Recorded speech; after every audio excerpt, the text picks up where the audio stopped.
कांग्रेस के सांसद और लोकसभा में नेता प्रतिपक्ष राहुल गांधी ने मानहानि मामले में मंगलवार को लखनऊ के एमपी एमएलए कोर्ट में सरेंडर किया, जिसके तुरंत बाद राहुल गांधी के वकील की तरफ से जमानत अर्जी कोर्ट में दाखिल की गई। इस पर कोर्ट ने उन्हें जमानत दे दी। पूरा मामला भारत जोड़ो यात्रा के दौरान भारतीय सेना को लेकर की गई एक टिप्पणी से जुड़ा हुआ है। रिपोर्ट देखिए।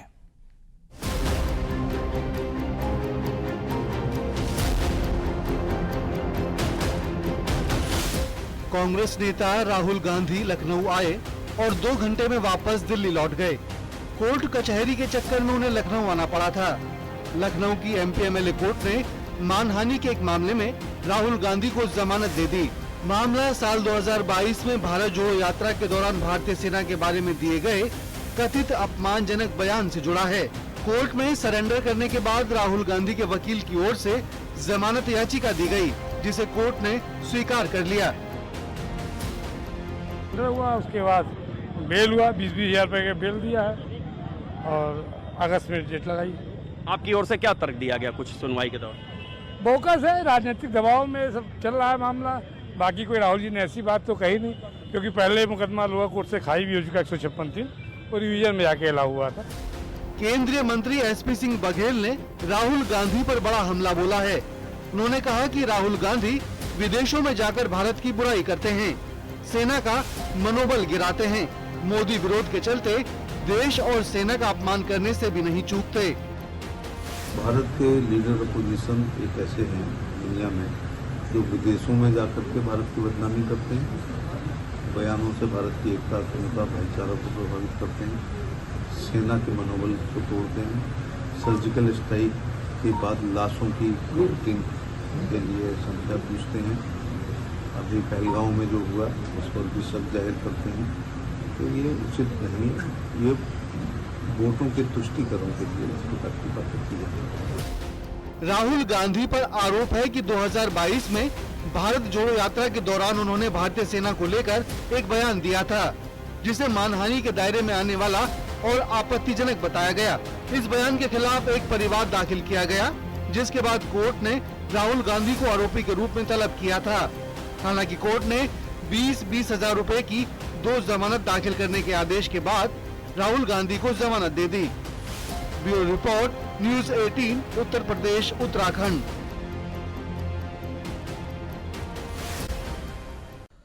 तो वहीं बिहार विधानसभा चुनाव से ठीक पहले वोटर लिस्ट में फेरबदल का मसला अब तूल पकड़ रहा है। चुनाव आयोग ने कुछ आंकड़े जारी किए हैं, जिसके बाद सत्ता पक्ष और विपक्ष फिर से आमने सामने हो गए हैं। रिपोर्ट देखिए।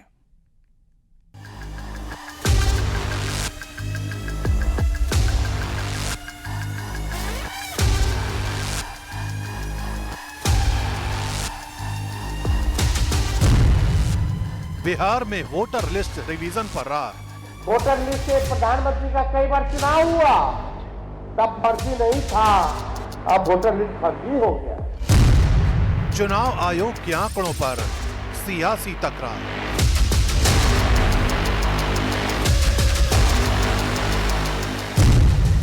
शुद्धिकरण बनाम सियासत पर संग्राम।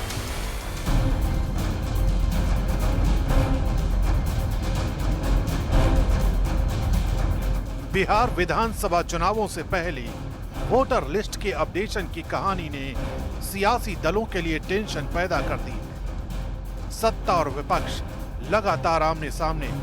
इस बीच चुनाव आयोग ने जो आंकड़े जारी किए हैं वो चौंकाने वाले हैं। आयोग के मुताबिक अब तक 35,69,437 लोगों के नाम वोटर लिस्ट से हटा दिए गए हैं। इनमें से 12,55,620 लोग मृत पाए गए हैं, यानी कुल मतदाताओं का 1.59%। वहीं 17,37,337 यानी 2.2% वोटर ऐसे हैं जो स्थायी रूप से दूसरी जगह जा चुके हैं।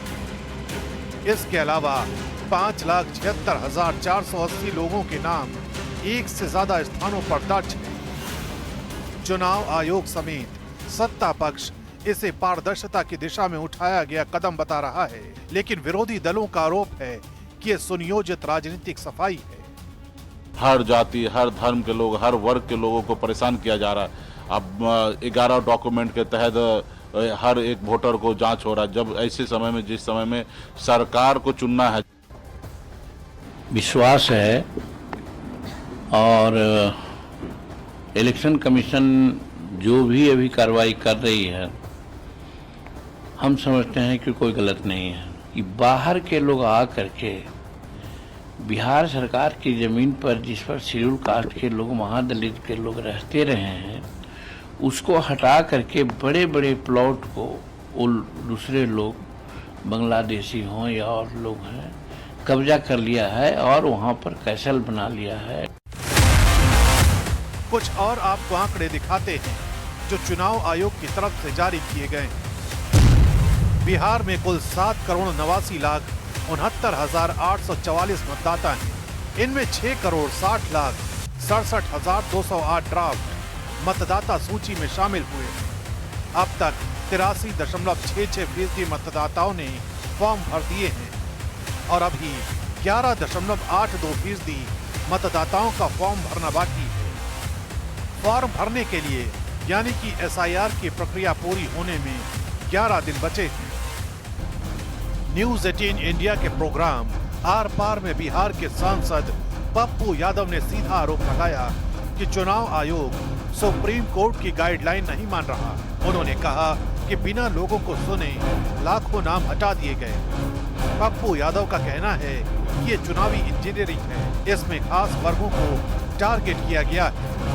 मैं कह रहा हूं कि जब आप चुनाव जीत कर आए थे तब भी चुनाव आयोग पागल था क्या? भैया मैं चुनाव आयोग के जीतने का जब मैं कह रहा हूं कि वो कंप्लीट रूप से एकदम बिल्कुल किस वोटर को काटना है, कहां से हटाना है, ST SC को कैसे रोकना है, माइनॉरिटीज को कैसे रोकना है। भैया 37 जिले में आधार कार्ड के 100 से ऊपर कहीं 20, कहीं 60, कहीं 50, दिल्ली में 50 है।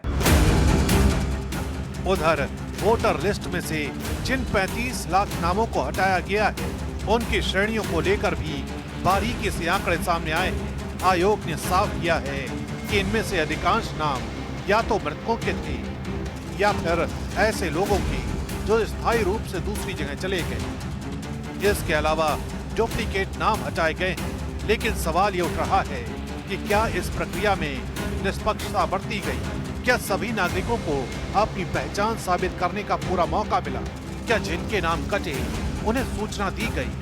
ये तमाम सवाल अब चुनावी बहस का मुद्दा बन चुके हैं।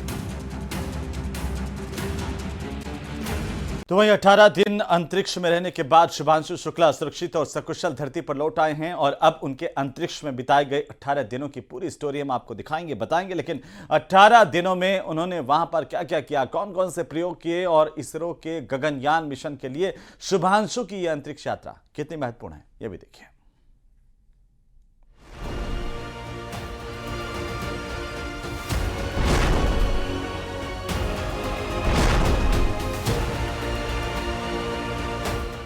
पच्चीस जून 2025 जब शुभांशु शुक्ला ने ISS के लिए उड़ान भरी।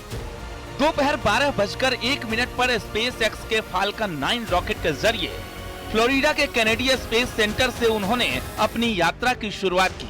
वो वहां 18 दिन रहे। शुभांशु और उनकी टीम 18 दिनों तक ISS पर कई वैज्ञानिक प्रयोग किए। अंतरिक्ष में शुभांशु शुक्ला ने 288 बार पृथ्वी की परिक्रमा की है। मिशन के दौरान माइक्रोग्रेविटी में कई वैज्ञानिक प्रयोगों में हिस्सा लिया। मिशन के दौरान 60 से अधिक वैज्ञानिक प्रयोग किए गए। हर दिन उन्होंने 16 सूर्योदय और सूर्यास्त देखे। क्योंकि ISS पृथ्वी से करीब 400 किलोमीटर ऊपर की कक्षा में 28,000 किलोमीटर प्रति घंटे की रफ्तार से घूमता है, इसलिए हर दिन वहां 16 बार सूर्योदय और सूर्यास्त होता है। अंतरिक्ष में 18 दिन में शुभांशु ने इतिहास रच दिया। उन्होंने